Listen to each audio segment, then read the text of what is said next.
E o convívio lá no RBS era bom, assim, o pessoal é gente boa. Tu tem alguma coisa a nos dizer em relação ao pessoal? Mano, eu não tenho, porque eu sou muito tranquilo quanto a isso, tá ligado? Eu posso te falar um negócio, com toda certeza, assim. O crachá azul da RBS muda as pessoas. Tem pessoas que idealizam. Eu tenho uma tese de que tu nasce pra amar a bandeira dos Estados Unidos. Todo filme que tu vai ver desde criança tem. Pode ver isso. Em algum momento, só se for um filme feito pela, sei lá, pela China, pela Coreia do Norte. Do contrário, vai ter uma bandeira dos Estados Unidos em algum momento pra te olhar. Sabe? Aquela coisa assim, maluca. Então, a RBS, ela é um sonho do jornalista trabalhar lá. Sim. Ou pelo menos foi durante muito tempo. Por isso que as pessoas me chamavam de louco. Pô, tá todo mundo querendo entrar, o visto de familiar meu. Pô, mas todo jornalista que quer entrar na RBS, tu tá pedindo pra sair. Eu digo, não, mas calma, eu sei o que eu vou fazer. Então, cara, eu não dou muita bola pra isso, tá ligado? Tipo, eu dou bom dia pro cara. O cara não me respondeu, é problema dele, não é problema meu. Mas amanhã eu já não dou bom dia pra ele. Sim. Eu dei hoje, o cara me esnobou. Mas, cara, muda muitas pessoas. Muda muitas pessoas. E tem muitas pessoas que, por exemplo, lá conviviam bem comigo. E às vezes eu mando recado pra alguns só pra sentir. Eu vejo o constrangimento pra não citar o meu nome no ar. Bah, que loucura. Vários dos maiores possíveis. Com exceção do Pedro. Cara, Pedro eu tá amo nem. Pedro. Amo Pedro. Pedro é pica demais. Tem que vir aqui, Pedro. Amo Pedro. Iremos aqui. É um velhinho agora, tá sempre correndo, deve estar cantando de noite. Mas eu amo Pedro. Queria muito de Pedro. paixão, assim. O Pedro foi muito importante a minha ida pra RBS, cara. Quando eu falo porque é a minha maneira de falar, mas Sim. Pra mim tudo foi muito importante. A minha escola de rádio, por exemplo, o REC é um cara que eu não tenho relação hoje. Eu sou grato pra caralho pelo REC. O REC é radialista na essência, cara. Radialista na essência, de saber como é que é um rádio. As maiores cobranças que eu sofri na vida foram do REC. E foi a melhor escola que eu tive. O REC rádio, fenômeno. Tinha aquela coisa do fura-fura. Ele botava na nossa cabeça que era importante dar o furo.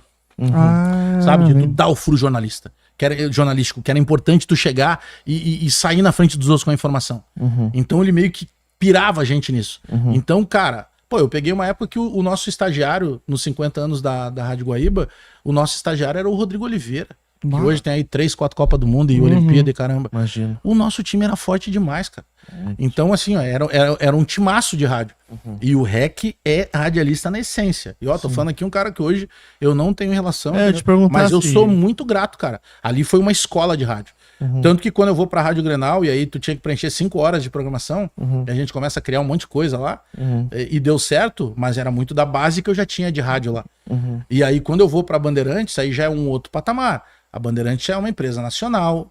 E aí, quando eu vou pra RBS, cara, a Bandeirantes, pra te ter uma ideia, eu uso comparativo. O RH da Bandeirantes era uma sala. O da RBS era um andar inteiro. Bah, imagina. Então, a redação da Bandeirantes tinha 30 computadores. A da RBS tinha 400.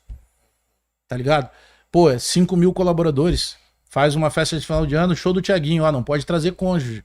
Aí eu não entendia. Claro, se cada um trazer um namorado ou namorada, são 10.000 pessoas.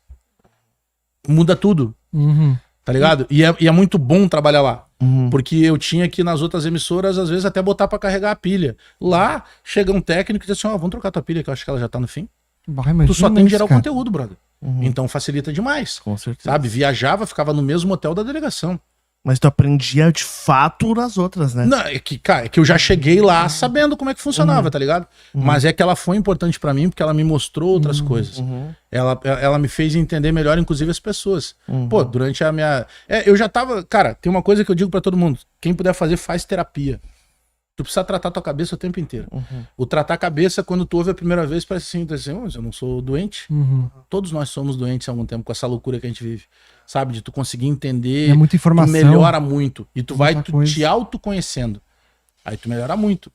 Então, por exemplo, a história de vida que eu tenho, pô, às vezes eu tava lá conversando com uma pessoa em qualquer lugar, na rua. Eu conheço teu história, por exemplo, tu é um cara rico. O cara me dizia alguma coisa, eu ficava assim, pô, ele tá me dizendo isso aí só porque ele sabe que eu vim de baixo. Não, brother. Tu tá me dizendo isso porque tu tem uma experiência de vida diferente da minha. Então, coisas que tu diga, de repente sai da tua boca diferente do que tá entrando aqui no meu ouvido, tá ligado?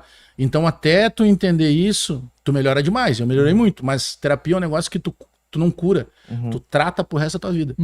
Porque ali, cara, é do caralho. Quem puder, faça. Eu digo isso em qualquer lugar. Muda a vida. E a minha vida mudou assim. E a RBS muda por quê? Cara, te falar assim um negócio de bastidor. Tem o sítio do Pedro. O sítio do Pedro lá em Caminho de Viamão lá. Cara, festa, comida boa. Meu, daqui a pouco tem um ministro visitando o Pedro ali no jantar. O Pedro. Daqui a pouco chega uma van, desce um monte de segurança, desce o governador do estado. Ou um ex-governador. Chega lá, ô Cagalhão, era bem assim, vai jantar lá hoje, vai tá bom. Chega lá, tá o técnico do Grêmio, tá o presidente do Inter. Tá bom. Então, pra resenha, brother, resenha. Sabe, não é, estão combinando o que vai dizer, não, resenha. Trazer as pessoas pra resenha. E aí, tu chegar, por exemplo, perto de um governador de estado, e o governador chegar e começa assim, tá brincando, né, Bajé, falar aquilo que tu falou. Aí, porra, sabe, aí minha história de vida lá atrás, eu digo, caralho. Cara, tu Pô, o sabia. governador sabe quem eu sou. Sabe, tu volta essa fita assim. Porque eu recebia muito do Pedro o seguinte recado. O Pedro, fulano me ligou aqui perguntando de onde vocês tiraram esse Bagé aí. Porra, cara, quando eu fui pra RBS eu já tinha 18 anos de carreira. Mas o cara que só consome RBS, ele não sabia quem era. Porque ele só consome RBS. Entendeu? Meu pai ligava o rádio na Gaúcha lá, às vezes não tava nem ouvindo. Mas o rádio tava ligado o dia inteiro na Gaúcha. Tem Então isso, tem né? muito isso. E aí, claro, eu fazia stand-up na época, cara, eu chegava a fazer assim, vou sexta pra região lá de Cruz Alta, sexta eu fazia Cruz Alta, sábado eu fazia Santa Rosa, domingo eu fazia Ijuí, cara, e voltava com 3 shows lotado, só de anunciar no sala. Chegava lá, os caras nem sabiam o que era stand-up. Cara, hoje já sabe, né? Mas Sim. às vezes muita gente não sabia.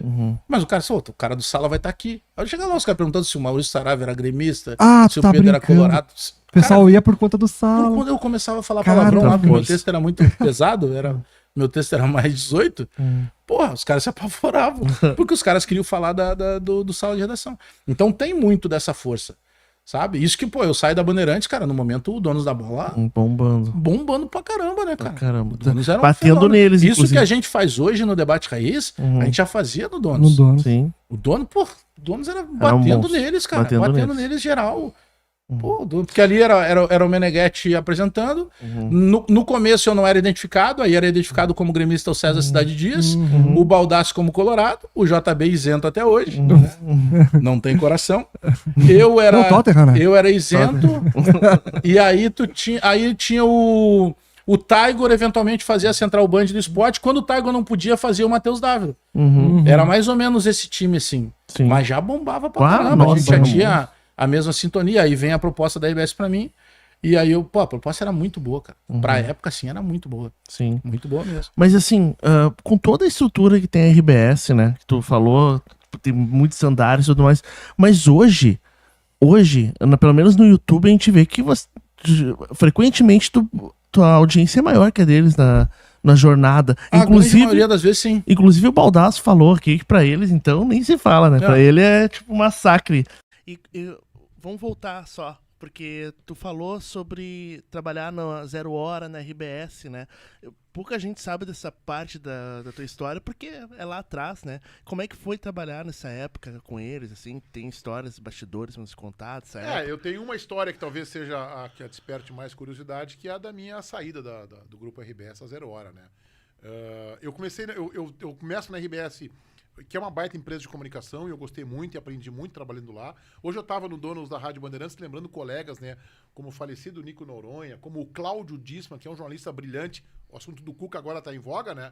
O Cláudio Disman foi enviado pela RBS para Berna para acompanhar a prisão dos 4 jogadores do Grêmio naquele suposto caso de estupro, né? Tive lá o Nobrinho, tive Júlio Sortica, Luiz Ine Pires, Cláudia Coutinho, tive grandes colegas, foi uma escola, aprendi muito. Eu fico 2 anos em Florianópolis, no Diário Catarinense como repórter de esporte amador, surf, atletismo, vôlei, e aí eu venho transferido para 0 Hora. Minha família estava aqui e tal, e eu venho para Porto Alegre. Aí começo também no esporte amador, e 1 ano depois eu vou para o futebol, como setorista do Internacional e do Grêmio, mas mais focado no Inter. E aí o Inter ganha a Copa do Brasil em 92, final aquela contra o Fluminense, o gol de pênalti do Célio Silva. O Inter vai para a Libertadores, contrata 2 jogadores do Grêmio, o capitão do Grêmio, o Jandir, que estava já no final da carreira, e o ponteiro esquerdo, o Jairo Lenz. Eles não conseguiram jogar bem no Internacional. O Inter tinha um time competitivo, mas afunda. O Inter vai para a primeira fase da Libertadores da América e fica num grupo de 4 times em 4º lugar, uma campanha constrangedora, foi um vexame, foi eliminado.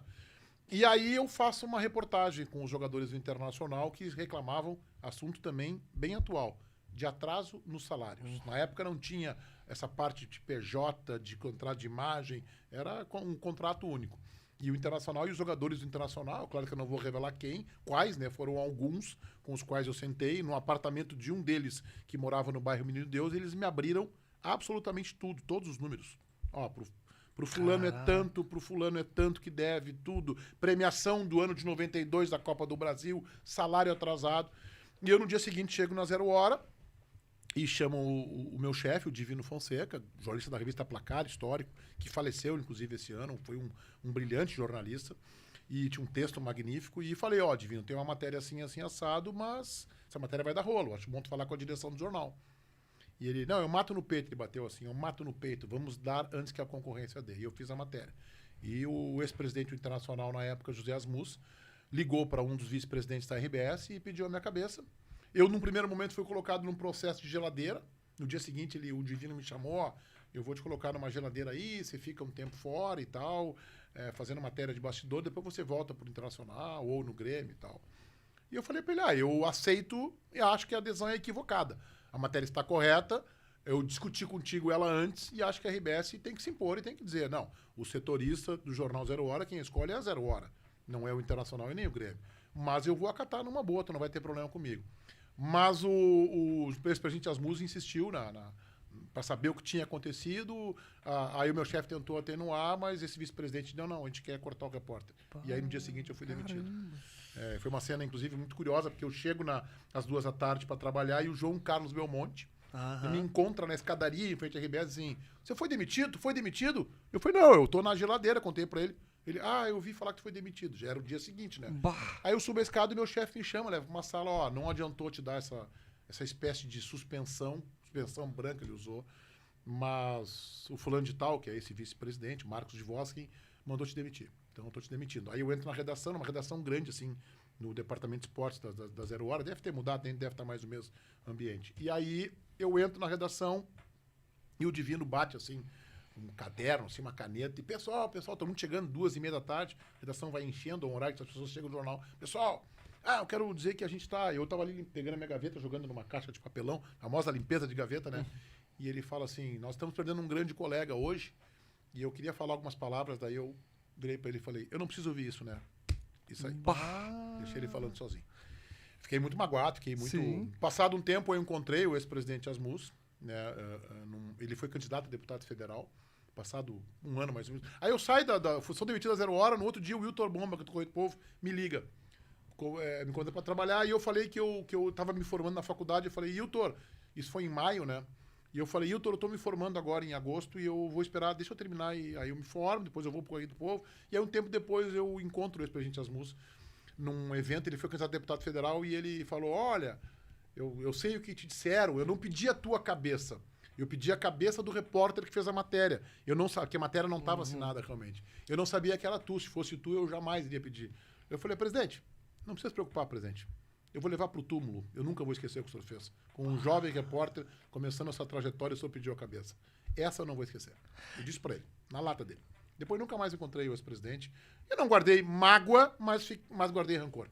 Entendeu? Mas acho que o que ele fez é um absurdo. Eles criaram um monstro, né? Porque hoje os donos da bola acabam engolindo a RBS. Sabe por que serve contar essa história aqui pra vocês, que é um canal que tem uma audiência muito grande de colorados, mas principalmente de gremistas, para as pessoas entenderem quando eu critico o Grêmio, que lá atrás eu tava fazendo uma matéria denunciando o salário atrasado internacional e perdendo o emprego.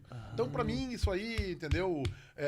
A minha profissão está acima do meu coloradismo, de secar o Grêmio e tal. Eu não me comporto como torcedor, eu me comporto como jornalista, entendeu? Foi um momento muito duro pra mim, porque eu estava sendo credenciado pela RBS para cobrir a Copa de 94. Estava fazendo um curso de inglês patrocinado, inclusive pela RBS. Eu estava num grande momento meu profissional. Foi um momento muito difícil aquele para um jovem de 20 e poucos anos, começando essa trajetória, tomar uma bangornada dessa, perder o emprego por conta de um dirigente que ficou descontente com a matéria e ver o teu veículo de comunicação ceder, abrir as pernas, um veículo do tamanho. Isso é comum, já tem outros casos tantos que aconteceram, entendeu? O meu chefe, inclusive, houve uma pressão da redação da 0 Hora. O Divino Fonseca foi demitido uma semana depois. Não que eu desejasse isso. Ele foi demitido uma semana depois. E, de novo, o Divino Fonseca foi um grande jornalista, foi um baita jornalista. Acho que ele cometeu o erro ali de não consultar a direção. Talvez se ele consultasse, era o Augusto Nunes, o diretor de redação, talvez se ele consultasse o Augusto, não, peraí que eu vou ver. Ou o Augusto ia dizer, eu banco. E aí não poderia depois, não, mas eu banquei. Quando esse vice-presidente, o Dvorkin, pedisse a minha cabeça, ele pudesse dizer assim, não, mas eu banquei. Eu banquei a matéria estava... Ninguém contestou a veracidade das informações da matéria. O que o Internacional reclamou é do momento em que a matéria foi levada ao ar.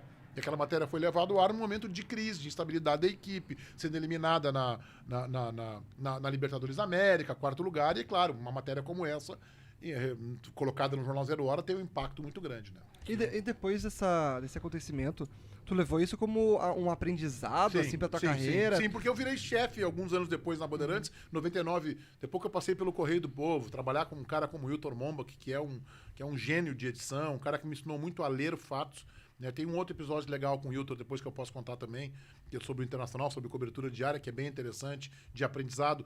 Eu virei chefe e o que eu aprendi disso aí? Que o chefe sempre... Eu fui chefe de esportes na Bandeirantes, eu fui gerente de jornalismo, fui diretor de jornalismo, fui diretor-geral. Então, durante 20 anos. Aqui em São Paulo. Mesmo o diretor-geral, ele tem que saber que ele tem chefes acima dele. Mesmo que o teu chefe esteja em São Paulo. Então, qual é o aprendizado disso aí? Tu tem que saber que tu não tem uma caneta na mão, tu tem um lápis. Então, na dúvida, pergunta. Na dúvida, pergunta. Aliás, aqui eu vou voltar 2 passos para trás, aquele joguinho que tu tá jogando e assim, volte 2 casas. Uma das coisas que me fizeram ser jornalista tá num momento de dificuldade na minha vida. Quando eu tinha 11 anos, eu levei ferro em matemática no colégio. E meu pai chegou em casa e falou, por que tu foi mal em matemática? E eu, pai, porque eu não entendi a matéria. Por que tu não entendeu a matéria? O professor explicou e eu não entendi. O que tu fez? Fui pra casa, tentei estudar, perguntei pros meus amigos e tal. Então aprende uma coisa. Sempre que tu tiver uma dúvida na tua vida, pergunta. E isso me fez ser repórter. Porque daí eu passei a perguntar tudo. Aí eu passei a perguntar tudo, entendeu? E isso é uma coisa que eu usei também em gestão. Se eu tenho uma missão, quando um chefe me dá, e se eu não entendi aquela missão, não tenha vergonha de perguntar. Pergunta, peraí, só um pouquinho, desculpa, eu não entendi. Me explica isso de novo. E aí, então esse ensinamento do meu pai, quando eu tinha 11 anos, também foi um trampolim para que eu virasse repórter. Que é o que eu acho que eu ainda sou, né? Eu apresento programa, fui diretor e tal, mas o que não sai de mim é a questão da reportagem. Eu posso contar outra história que eu queria falar? Todo o teu espaço. Né? A outra história é a seguinte, é um aprendizado de um grande chefe que eu tive, que é o editor de esportes Correio do Povo, o Hilton Momba, com um abraço pra ele. O alemão, como a gente chama. Uma vez eu tava no Beira-Rio cobrindo o Inter, Falcão era o técnico, comecinho de 94. E eu voltei pra redação e falei pro Hilton assim, Hilton, tem alguma coisa errada no Beira-Rio. Aí, eu sempre fui um bom leitor de ambiente, tá? Eu sempre tive esta virtude, entre tantos defeitos, esta virtude eu tinha. E aí o Wilton, mas me conta. Aí o Wilton, vamos tomar um chopp ali na frente. Aí tinha o Correio do Povo ali na Calda Júnior com o Padre Cacique, tinha uma pizzaria na frente, nós fomos lá comer umas pizzazinhas assim e tal, e tomar 2 chopp, e ele, me conta mais. Eu, cara, não sei, eu vi o treino e uma reuniãozinha paralelo, o presidente era o Pedro Paulo Zac e o Falcão era o técnico. O Zac chegou na beira do campo e conversa com um, conversa com o outro e tal. E o Wilton é muito astuto, né? Ele é uma raposa. Ele aqui, cara, tem alguma coisa e tal. Tá, mas o que tu viu? A única coisa que eu vi, eu falei pra ele, eu vi o Vladimir, que era zagueiro, a zaga do Inter era Vladimir e Adilson. Adilson Capitão América, né? O Adilson tinha quebrado as pernas, o Falcão chama ele pra tentar recuperar o futebol e tal, e logo depois ele vai pro Grêmio. Aí eu vi o Vladimir passar dentro do vestiário, assim, tô dizendo, é o acesso que nós tínhamos, né? Nossa. Tinha lá o famoso portão 8, né? Que era a sala de imprensa do lado. E eu falei assim, eu vi o Vladimir passar com a camisa de treino virada. E depois, quando os jogadores partiram pro treino, eu vi o Daniel Frasson com uma fita crepe na mão. Aí ele liga pro Luiz Fernando de Fini, era o vice-futebol do Inter. E Braulio Pinto era o diretor de futebol. Liga pro de Fini. Aí eu liguei pro Difini, não me contou. Liguei pro Braulio Pinto, não me contou. Aí o Wilton, os jogadores internacionais estavam organizando algum movimento contra o patrocinador. Era ombro. Era ombro. Aí, vamos ligar pro Zac. Aí ligamos eu e o Wilton pro Zac. Aí o Wilton falou, Zac, tá aqui o meu pupilo. Eu era um menino, né? Tá aqui o Meneghetti, ele viu que tem alguma coisa que não tá cheirando bem. O que tá acontecendo na relação dos jogadores com a ombro? Aí ele falou, os jogadores estão descontentes, porque os jogadores... Vocês têm que colocar que naquele tempo os salários eram infinitamente inferiores né, do que se paga hoje, né? E os jogadores recebiam cotas de uniformes para dar para familiares e tal. E a Umbro estava atrasando essas cotas para os jogadores. Os jogadores iam treinar com a fita crepe em cima da marca Umbro. Nossa. Por isso que eu vi o Vladimir com a camisa virada. Devem ter estudado isso. E aí o Zac abriu pro Wilton. Não, realmente tem um rolo assim e tal. Aí a manchete do Correio do Povo. Os jogadores do Inter ameaçam greve. Janeiro ou fevereiro de 93. Uma bomba. Foi uma bomba. Isso o que eu tô passando aqui é que eu acho que tem aqui pequeno exemplo para quem quer ser repórter e tal, que é o seguinte: capacidade de observação, capacidade de leitura do fato e humildade para conversar com pessoas mais experientes. Né? Capacidade de sentir, o repórter tem que ter feeling, ele tem que chegar num ambiente, ele tem que ter o cheiro, ele tem que observar, ele tem que ver o detalhe. Se eu não dissesse pro Wilton que eu vi o Daniel Fração indo pro campo com a fita crepe e o Vladimir passando com a camisa do treino virada, ele não ia conseguir chegar na leitura que ele chegou. E claro que daí tem a representatividade dele, com o editor de esportes, de ligar pro presidente do Inter. Tô aqui com o Meneghetti, meu pupilo e tal. Me conta esta M aí, o que tá acontecendo que nós já descobrimos uma parte. E aí o Pedro Paulo foi honesto e falou, não, realmente os jogadores estão descontentes por isso e tal, não sei o que, não sei o que. Então, aí claro, o Wilton vem com a mão um pouco pesada na manchete, né, os jogadores ameaçam uma greve, aí o alemão sabe editar. O clickbait já tinha desde sempre. Claro. Já tinha no jornal, como diz o JB, né, o cara da padaria quer vender pão, o cara da empresa de sapato, da casa de sapato do shopping quer vender sapato. Cara, nós queremos vender audiência, né, todos nós, né? Aqui queremos audiência, né. Fato. E aí o Wilton é um mestre nisso aí e tal, e então, capacidade de observação, leitura do fato e humildade pra conversar. Eu podia ter guardado aquilo pra mim, chegar 2 dias depois, falar pro Wilton, por que tu não me dissesse isso? E o Wilton, não, vamos tomar um chopp lá, vamos relaxar, vamos ver, me conta de novo o que tu viu. Eu contei essa história pra ele do treinamento, eu fui contando, era sempre a mesma história, até que uma hora eu falei assim, tem um detalhe. A 5ª vez que eu contei pra ele. É que o Wilton é um bom contador de história e é um bom arrancador de histórias. Então, são passagens breves aí que eu tô colocando pra vocês de bastidor e de cobertura de setor de dupla Grenal. Muito legal. Que legal. O podcast da torcida do Grêmio, da torcida do Grêmio.